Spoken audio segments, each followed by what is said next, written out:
Hello, I'm Steve Weber, the host of Book Cheapskate. We're running through the top 10 free Kindle books featured today on bookcheapskate.com. Happy Tuesday, everyone. It's October 28th, 2025. With me, as always, is my co-host and bookworm sidekick, Cassandra. Good morning, Cass. Good morning. Ready to dive into today's freebies. Quite a stack we've got. Absolutely. Yeah, a really diverse list today. So our mission, as always, is to give you the lowdown, figure out what these books are all about, and maybe what connects them, if anything. Right. What are the key takeaways for you, the reader? And we are starting off with, well, a bit of festive crime. We really are. Book one feels seasonally appropriate, I guess. Let's get into it. Okay, book one is The Holidays Can Be Murder. It's actually a 4-book cozy mystery anthology, and the authors are Addison Moore and Bellamy Bloom, big names, NYT, USA Today, WSJ bestsellers. Right, cozy mystery. So for folks maybe not familiar, that usually means less gore, more charm, right? An amateur detective, often in a small town. Exactly. And these authors are promising laugh-out-loud murder plus, quote, mayhem and mistletoe. It's all about that contrast. Yeah, that blend of festive vibes and frosted crime scenes, as they put it. It's kind of brilliant, taking holiday stress and turning it into like a fun puzzle. And the titles. Yeah. You just have to appreciate the titles. There's Santa Claus Calamity. Santa Claus. Okay, that's good. And wait for it, Menopause and Mistletoe of Glimmerspell, which is, believe it or not, part of the Hot Flash Homicide series. Hot Flash Homicide. I mean, you know exactly what you're getting, right? That specific kind of humor. If you like Jana De Leon or Joanne Fluke, this seems right up your alley. Totally. It's for when you want some holiday cheer mixed with, a little lighthearted foul play, but nothing too grim. Okay, so hold on to that lighthearted feeling, because book two, well, it takes a sharp turn. Oh, yeah. Big pivot. We're talking The Initiation by Nikki Sloan. She's known for dark romance. This is book one of the Filthy Rich American series. Dark romance. So intensity dialed way up. We're leaving cozy town behind. Definitely. Think high-stakes power plays, maybe some taboo elements. Enemies to lovers is the core trope here. And the setup sounds intense. A very secretive, sordid rite of initiation for this powerful entity, Hale banking. It involves, get this, 1 woman and 9 men. Wow, okay. High drama from the get-go. And it really leans into that enemies to lovers thing by making the stakes incredibly personal. The heroine has to make a deal with the villain, Royce Hale.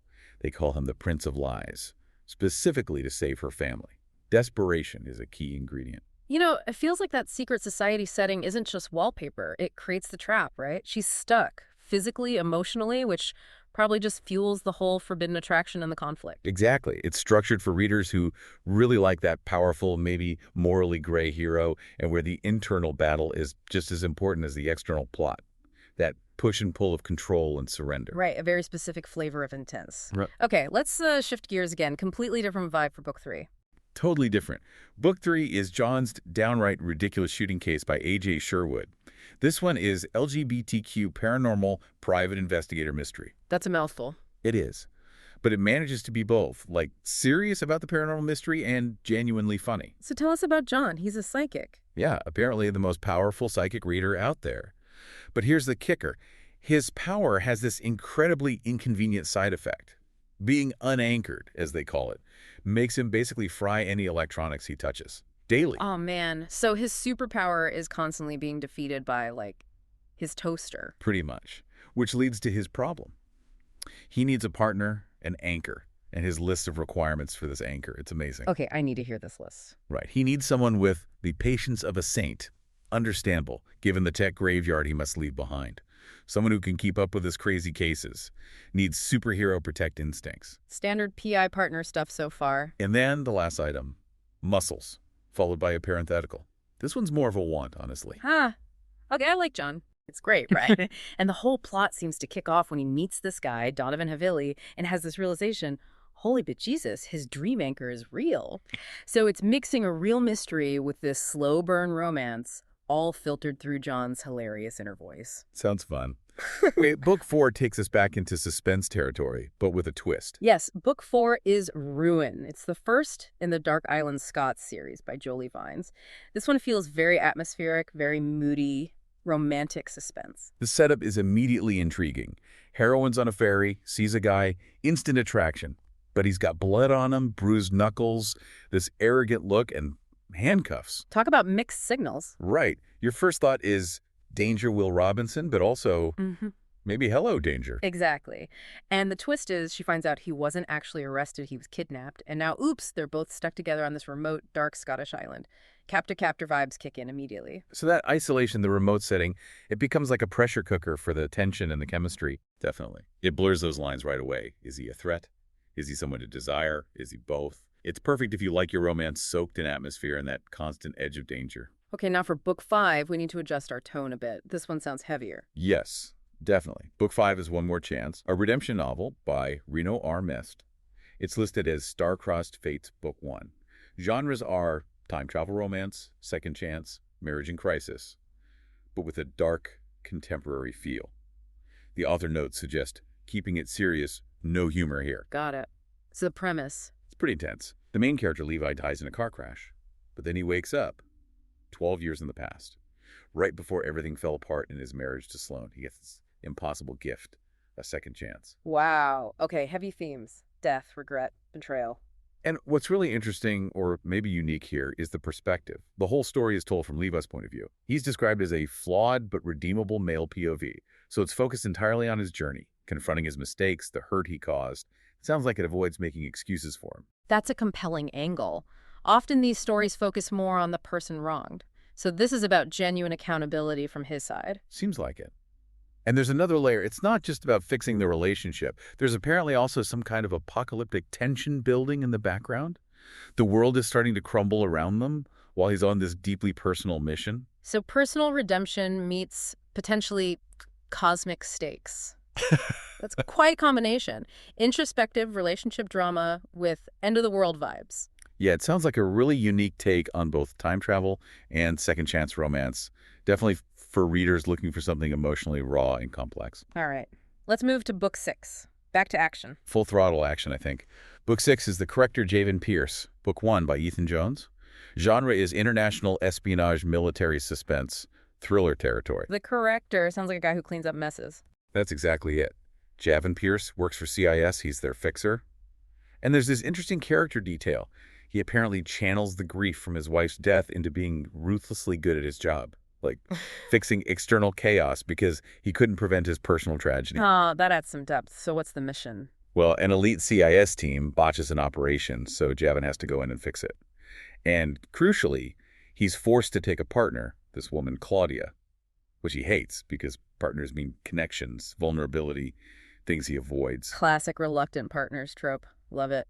And the stakes. Hi. They're hunting for a flash drive somewhere in Turkey. This drive supposedly has secrets that could, and I quote, topple world governments and plunge Europe into absolute chaos. Okay, no pressure then. None at all. Just pure ticking clock, geopolitical meltdown potential. It sounds fast-paced, very driven by that immediate high-stakes threat. Got it. From global chaos on Earth to chaos in space. Book 7 looks like sci-fi. Yeah, Book 7 is The Sentinel, Book 1 of the Sentinel trilogy by Michael Wallace, who's a Wall Street Journal bestseller.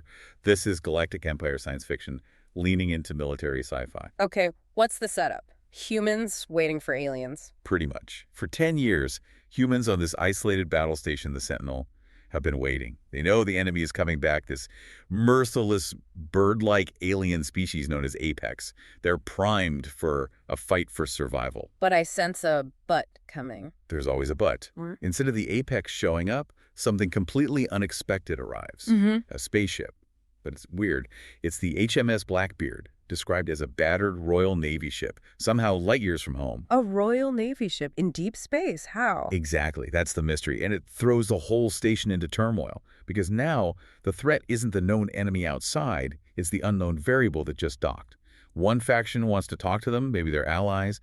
The other faction wants to just blow them out of the sky, suspecting a trap. So it becomes about internal conflict, paranoia, communication breakdown. Precisely.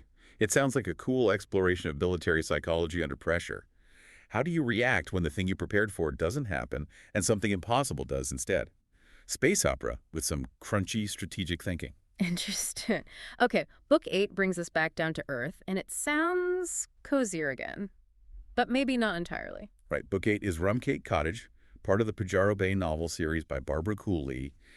It's definitely got holiday romance and small-town vibes set on the California coast. Second chance romance is in there, too. Pajaro Bay sounds nice. Rumcake Cottage. Very charming. He does. And the male lead, Alec O'Keefe, he's the mayor. Yeah. Successful single dad. When the book starts, he's apparently wearing a crazy outfit he agreed to wear as the village's surfing Santa. Surfing Santa. Okay, that sets a certain tone. Definitely small town charm. But then the heroine arrives, Roxy Drew. She's just gotten back to town after serving 10 years in prison for a crime she insists she didn't commit. Whoa. Okay, that's not very cozy. Not at all.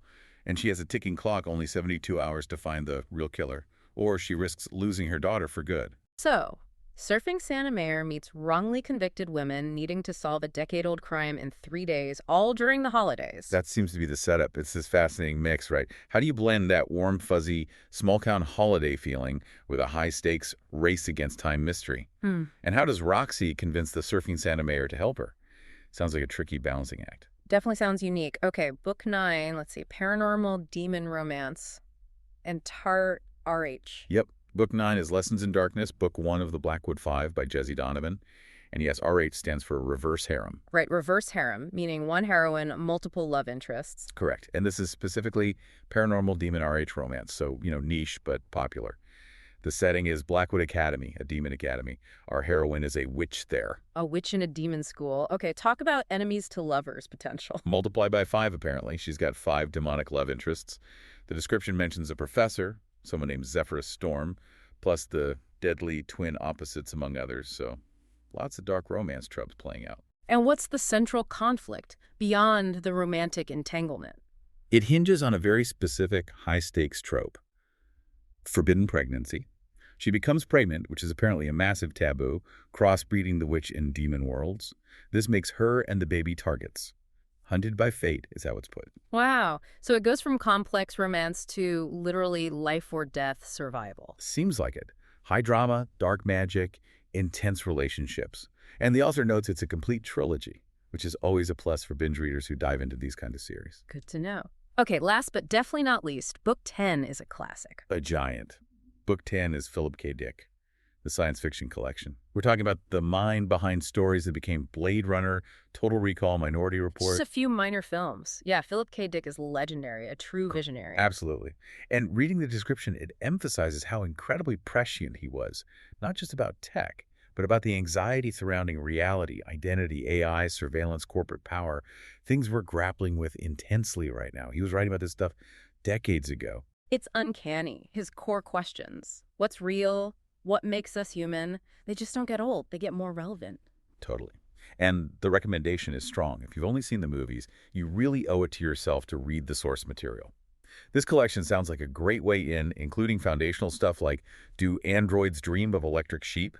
The basis for Blade Runner. His ability to mix mind-bending concepts with real, moral questions is just unparalleled. How his characters try to hang on to their humanity in these fractured, technologically saturated worlds. It really makes you think about our own world, doesn't it? How we navigate reality when information is so overwhelming and technology keeps blurring the lines. A must-read, really. Well, thanks for joining us today. And remember, if you want to download any of the books we've mentioned today, visit us at booksheepskate.com and you'll have all the links right there. But do it now before these deals expire. Who knows? They might even expire later today. And don't miss tomorrow's show. Very morning. It's all brand new. Cass, we'll do it again then. Sounds good. Farewell, everyone. Until then, keep on opening new worlds with great books without blowing a massive hole in your wallet. And whatever you do, remember this. When you read, your mind becomes its own kingdom.